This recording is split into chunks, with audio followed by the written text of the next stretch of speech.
Hello and welcome to this video for English teachers. I'm Jennifer Davies, a conseillère pédagogique with the Conseil scolaire Viamonde. In this video tutorial, we will be talking about differentiating for your English language learners. In many of our classrooms, we have students who follow the APD or Anglais pour débutants curriculum. Today, we'll be talking about strategies to make them active participants who feel like important members of our classroom community.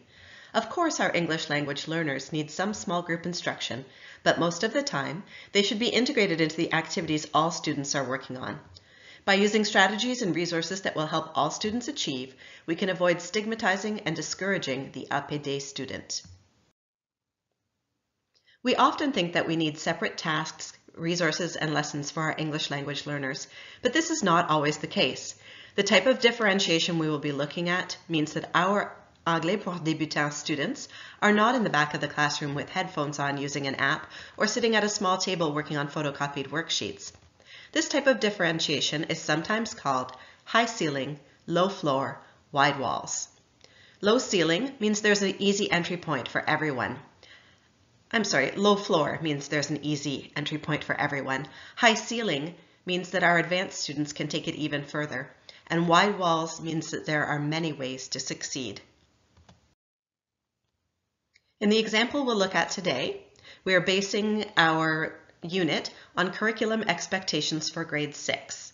On the screen, you will see on the left the expectations from the Anglais pour débutants curriculum, and on the right, the expectations for Anglais. We would begin our study of poetry by reading a variety of poems about forests. And you can see on the screen, these are some examples that I found on the internet. Some of them are more sophisticated, some of them are very simple. They all use different formats, different structures, and different figurative language to talk about forests. And I've decided to limit the poetry that we're going to study to a single subject or theme in order to be able to build a bank of vocabulary that all of my students will be able to use to write their poems. On my classroom wall or on my smartboard, I am going to start creating a bank of vocabulary related to the theme of the forest. It's arranged by alphabetical order, and every time we read a poem, I'm going to ask my students to add the interesting and important vocabulary to this bank.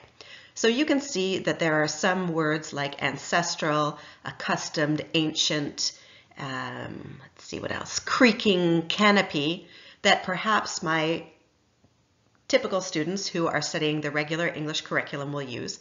But I also have some very, very simple words that my Anglais pour débutants students can use to write their poems.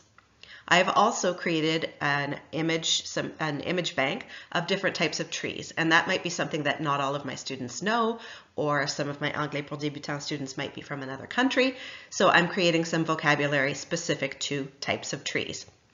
Every day I would spend a few minutes in my class working on this vocabulary with games like balderdash, taboo, mystery word, or bingo. While I'm reading poetry with my students, I will focus their attention on techniques authors use to make their writing more interesting. One literary device I might choose to teach is the metaphor. From the Cambridge Dictionary, the definition of a metaphor is an expression, often found in literature, that describes a person or object by referring to something that is considered to have similar characteristics to that person or object. The mind is an ocean, and the city is a jungle are both metaphors.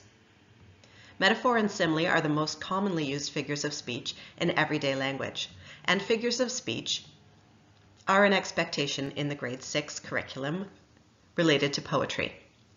An activity I might use to practice coming up with metaphors is to project an image like this one and ask students to create a metaphor to describe it. Examples might be, the house was a fortress in the woods protecting the family inside against the elements. Or, the soft light shone inside like the glow of 1,000 fireflies. Or even, the curtains of the forest drew shut above the house.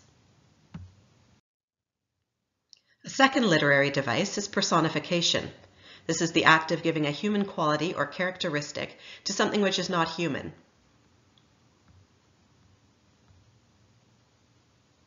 Examples related to this picture that students might come up with would be the sun smiled on the spring flowers, or the tree stood guard over the young spring flowers.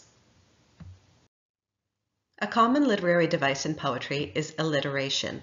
It is the use of the same sound or sounds, especially consonants, at the beginning of several words that are close together.